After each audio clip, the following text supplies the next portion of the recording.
You know what you should do? You should follow me on Twitter at Brommer018. Link in the description. Do it now.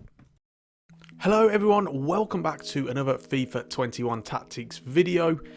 I'm Brommer, aka Ash, and today we are looking at Pep Guardiola's Bayern Munich system. But before we get into that, first, here's a word from the sponsor of today's video. Invert is a great digital market platform where you can buy games, gift cards, codes and much more at great prices. Over the next few days, Invert is partnering with Trustly for the Trustly Spring Sale. Trustly is a payment provider that makes it ultra easy and secure to make a payment from your account. There's no registration required, no app to download and no manual entries. And most importantly, it's extremely secure. Trustly makes it far easier to pay with than other alternatives because there are no passwords required. With the Trustly Spring Sale on Invert, there are amazing discounts on a whole range of different games and other products. Click the link in the description below to check out all of Invert's great deals in the Trustly Spring Sale. And thank you to Invert for sponsoring today's video. So welcome back everybody. If you're new to the channel, then welcome along. This is the series where we recreate and adapt real life systems in FIFA 21. Pep Guardiola's Bayern Munich has been by far the most suggested in recent weeks, and we are finally getting round to it today. We have covered both his Man City and Barcelona system in the past, but this one, there's a lot of different tweaks and changes here and there that we can have a closer look at. So first things first. What we do, if you are new to the series, is I'll show you any position changes that we have, which there are a couple, and then we'll move into the tactics screen and I'll sort of explain what the tactics are and also why they do it. And then finally, we will finish off with the player instructions, and I will also suggest suitable players for you to sign for each position as well over on the right hand side, all whilst you can see gameplay of the system in action. So, a word on the tactic itself, a very enjoyable tactic to play with, really liked it, one of the top ones actually this year, and I think it's one that you guys are going to have a lot of fun with. So yeah, without further ado, let's begin. So first things first, it is of course a 4-3-3 with the same principles that we've seen Guardiola employ throughout his entire managerial career. But there are a couple of position changes. The first two, as you've noticed here, is the two fullbacks will in fact change to wingbacks. And the reason being is different actually to what it normally is. And we'll go into this more in the player instructions very shortly. But what I will say briefly is that it's because we want them to join the midfield more and push them further up. But like I say, we'll talk about that very shortly when we come on to their roles. And finally, for another instruction, we have Thomas Muller. He does, of course, start at centre mid, but here we are moving him to cam instead. And the reason being for that is that whilst you've got the left-sided centre midfielder here, who it would have been Tiago in this case, he's a more deep-lying playmaker. And he'll pick up the half pockets of spaces in the deeper areas, whereas Muller was given more freedom to not only roam about but get into the box as well, and we can best replicate that with the instructions. I should also note that as you'll see, it's a bit of a weird lineup. We've got the likes of Martinez, Rocker in, etc. The reason being is that I'm trying to put the players in that is as similar as possible to the original team. So for example, we've got the centre backs here. Alaba was of course the left back, so we've moved him out wide. We've got Kimmich at right back, and it would have been him, or Philip Lahm as well was also in there, so that's as similar as we can get. Javi Martinez was actually often the holding midfielder there, and then obviously with Tiago, the closest we could find was Rocker, so we went with that. Otherwise, Lewandowski, Muller still in the team now from back then, and then with the wingers we of course can't have Robin and Ribery, so we just went with Koeman and Sane. So that's it for the positions. Moving on to the tactics next. First off, defensively we have press after possession loss. It's common misconception of Guardiola teams that they would be this gegenpressing, extreme pressing team that will relentlessly put pressure on the opposition. Not quite the case. They really look to employ a counter press rather than a constant press.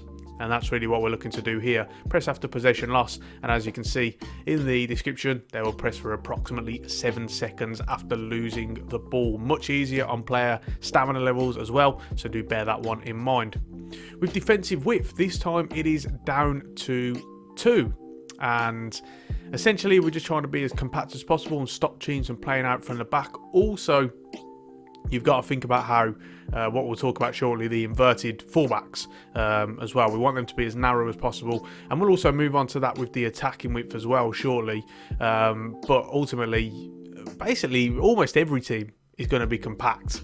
Really going to try and narrow the shape of their team when off the ball. So yeah, we have that on 2, and you get a nice narrow outlook. With depth, we have this up to 8.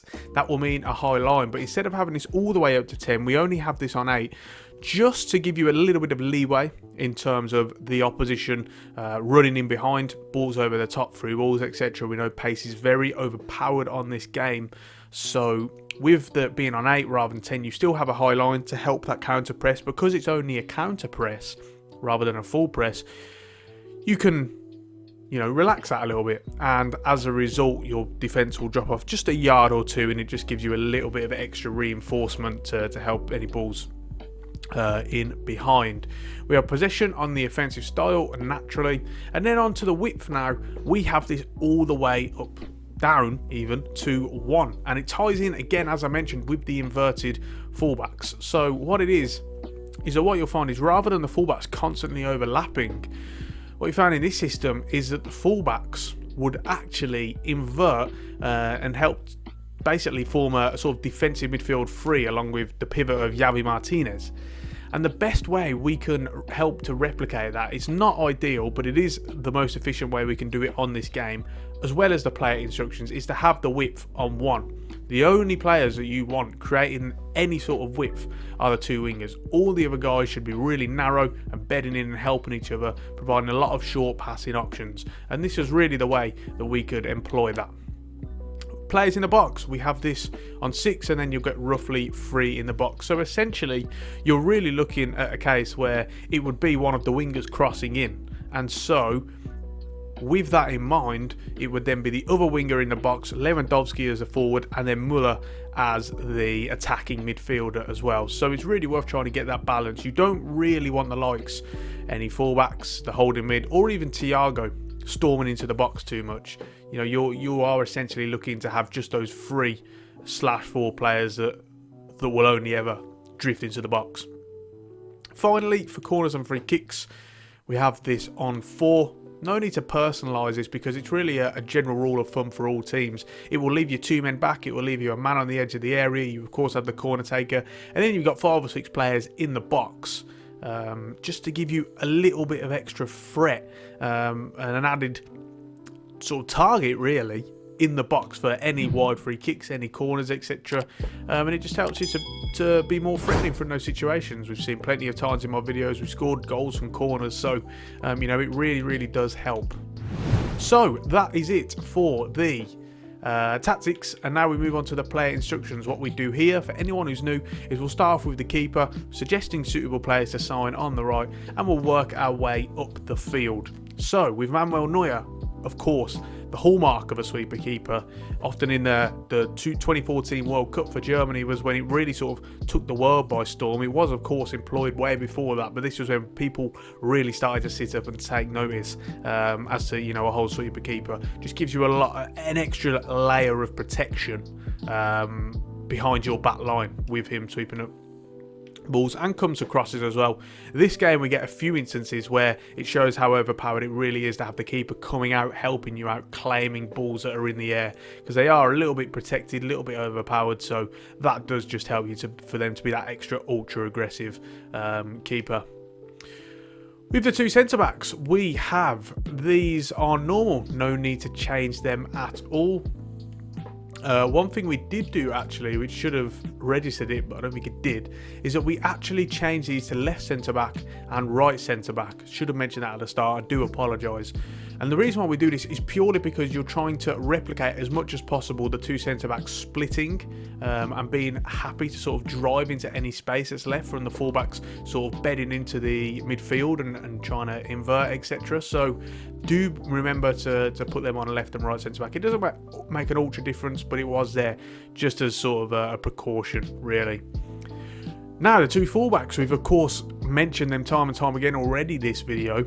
We have them on join the attack, but we have the run type on inverted. So it's really the best way I could replicate this. Like I say, it's not ideal and it's not perfect, but it is the best way we can do this. You have a look at the gameplay on the right hand side every so often. You'll see it works fairly well. What we're trying to do, as we already mentioned, is we want them to bed into sort of a deep midfield three with Javi Martinez, invert, they create another short passing option.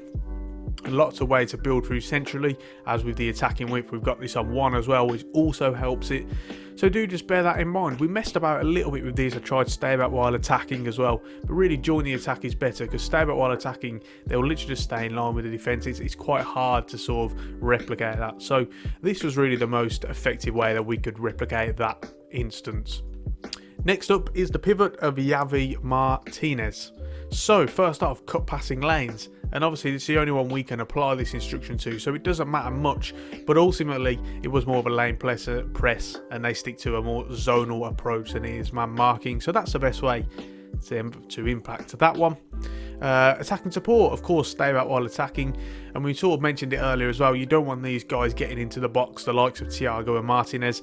Keep them in their positions, so with Martinez he will just provide that extra element. Did try and get him dropping between the defenders in testing, because they did sometimes do that as well, but it ends up just really becoming a back five rather than just a sort of midfielder dropping in there every so often. So we did keep this on stay back while attacking.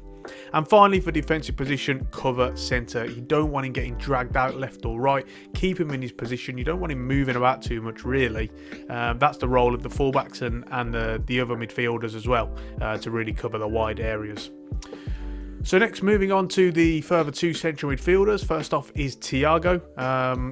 I also forgot to mention, I can't believe I keep doing this, so I do apologise, move him from centre mid to left central midfield. That is also slightly important, because what it is with Tiago is that he would pick up those sort of half spaces on the wing, particularly with the likes of Alaba and Kimmich forming more of an inverted wing back. Obviously the wing, there's just spaces down the side, there's going to be a lot of it. So he'll pick up those half spaces with him being a left central midfield, which is just a little bit handy. In terms of his actual roles, stay back while attacking and stay on the edge of the box, as we already mentioned. Again, that sort of deep line playmaker role, and it's something he's done throughout his entire career, even now at Liverpool. He really picks up a pretty similar role. So, ultimately worth bearing that in mind. And defensive position, cover wing as well. As we said, these two central midfielders and the fullbacks are the ones who should be covering those positions. Next up, we have Thomas Muller. We have him on comeback on defence. But again, because it's so possession orientated, unless you're waiting for the opposition to take it out of the corner, which they always do, then you shouldn't have to worry about that too much, but he does trap back anyway. A high work rate does help that as well. We support on crosses, get into the box for cross. Often what you'll find is Lewandowsky, who's quite a balanced striker in this system, you'll find sometimes he'll run in behind, he'll have his back to goal, or he'll drop off, and then that just creates a bit of space for the likes of Thomas Muller to roll into. He's really that second striker type role. He's just an all-rounded player. I couldn't tell you what position he really should be in, because he just plays in every position. And we can link that into his position in freedom as well, which is free roam. He's given the license to move about a little bit, to exploit more space, to provide options for multiple different players on the ball. And that's really the most effective way you can get it. You find him on the ball a lot more as well with this instruction on. So we're moving on to the front three now, and of course this would have been Ribéry and Robben, the two wingers, but in this case we have Sane and Coman. Very, very handy indeed. Defensive support, they're both on comeback on defence. They've both got the same instructions in general actually. And with chance creation, we actually have these on stay wide. So of course, with the fullbacks being narrow, the ones who are creating the width in this system are the wingers. They are literally out on the touchline. You want to try and get them into as much space as possible. What it also does is it helps to stretch the opposition. Naturally, every team wants to be compact. You know, when they're defending, they want to narrow the space as much as possible, get their shape and really narrow it down. With these being out wide, the opposition then will, if they want to mark them, they have to stretch out and create more space for the likes of Muller and Lewandowski to utilise. So ultimately you get them out wide, and I have to say this was so fun to play with because it really like we say, creates a lot of space and stretches them out, and then they've got a lot of space to run into as well. With support runs, however, we have this unbalanced, and the reason being is that they're not always looking to penetrate behind. Sometimes they'll play short and then look to play off the likes of Muller and Lewandowski, as we've mentioned, whereas sometimes they're running behind. We use that often in the gameplay as well, as you'll see. Sane does actually get himself a goal. Coman should get himself a goal, but misses a bit of a sitter really. So ultimately you've got that nice variation, and it works really well. And finally, for support on crosses, as we already mentioned in the tactics section, both of these are on getting to the box for the cross as well. And finally, we have the big man up front, Robert Lewandowski. Now, we had to do a little bit of tinkering with this during testing to really try and replicate it well, and in the end we went for a slightly more basic set of instructions. So first off, stay central. That one's fairly obvious. You know how he's going to do. He's going to be generally in between the posts and within the width of the box. You don't want him drifting out wide. That's not his game. But with attacking runs, we've actually got this on mixed. Now I've messed around a little bit because ultimately Lewandowski in this Guardiola system was quite balanced. You know, there were, as we already mentioned when we were talking about Thomas Muller, you've got someone who could sometimes drop off. He could sometimes run in behind when he's on the last man and the opportunities there. Or sometimes, and often what he still does now, is he'll sort of back into the opponent and play with his back to goal. Really what I found were the most effective was mixed attack. Generally, you know, he gets on the score sheet in this game. He's part of the build-up play as well, plenty of times. So ultimately, I found this to be the most realistic way of replicating that. And, you know, thoroughly enjoyable to play with. With defensive support, we have him on stay forward, so he's that out ball. Shouldn't really be needing to track back. Ultimately, their defending should be done high at the pitch anyway, because they're going to try and win the ball back as quickly as possible whenever they lose it, which will usually be at the top end of the pitch. So he shouldn't be worrying about tracking back regardless, but we do have him on stay forward. So that's it for the player roles, and as a result, the entire video, guys. A really enjoyable tactic to play with. Let me know what you think, and also if you have any questions about the tactic as a whole, then be sure to leave your question in the comment section, and I'll do my best to get back to you. Don't forget to check out Aniba and Trustly as well. The link to that is in the description. A massive thank you to them sponsoring my video, and on top of that, subscribe to the channel if you haven't done so already. Leave a like if you enjoyed the video, and give me a follow on Twitter. The link to that is in the description as well. On that note, we are going to finish it off there. Thank you so much for watching, and until next time, I will see you soon.